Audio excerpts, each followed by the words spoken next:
Representative Jacobs is now recognized for 5 minutes. Thank you, Mr. Chair, and thank you to our witnesses for the extra 5 minutes that you'll be staying.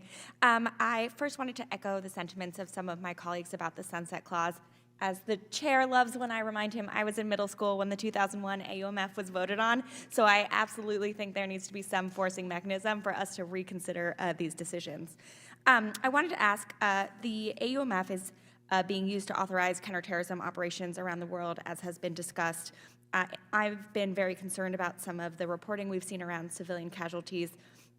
In particular, I'm concerned about the department's standard for evidence in identifying combatants, as it appears that the department does not currently presume civilian status in the absence of clear evidence to the contrary, and presumption of civilian status is essential to implementing humanitarian law distinction and a requirement of customary international law. So, Ms. Crass, will you commit to reviewing the department's interpretation of this legal standard in the DoD Law of War Manual and other relevant guidance? Yes, I will.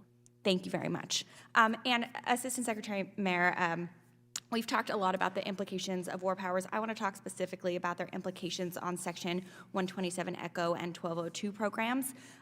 Folks have talked about already some of the instances of violence we've seen that are actually 127 ECHO programs. The Brown Cost of War Project estimates that there are about 20 programs operating around the world, including in Niger, where we saw the ambush, and largely Congress was unaware of those activities at the time.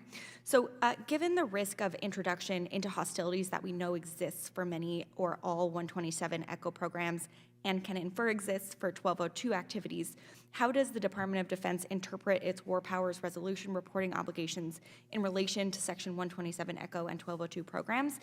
And on a related note, how does the Department of Defense interpret authorized ongoing military operations in 127 ECHO and 1202?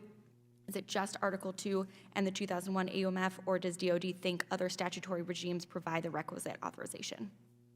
So, Congresswoman, I'll answer the first question. The legal question is better handled by our General Counsel. So, both 127 ECHO and 1202 programs, as you know from your experience on the HFAC, are reported regularly. In fact, in 27 minutes, I'm going to the HFAC to do just that.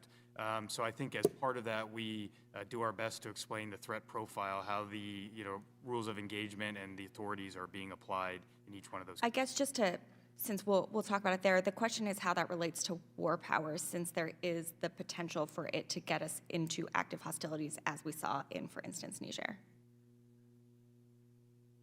So we don't see either of those authorities as authorizations to use force in and of themselves. They're appropriations authorizations, and so we have to separately look at questions about whether the requirements of the War Powers Resolution are triggered when if the use of force is contemplated.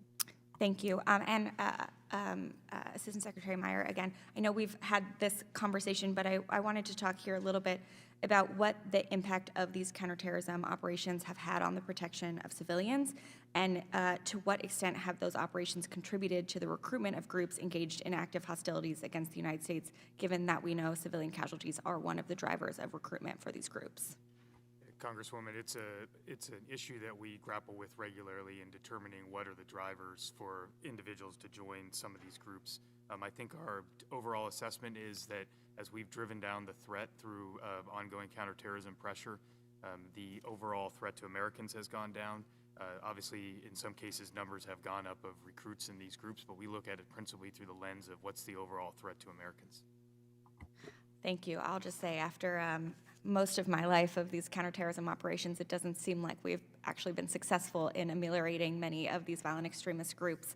And so I think it will be important for us to not only look at the authorization, but what we're authorizing and how effective it is. And with that, I will yield back, Mr. Chair. Thank you very much, Mr. Chairman. I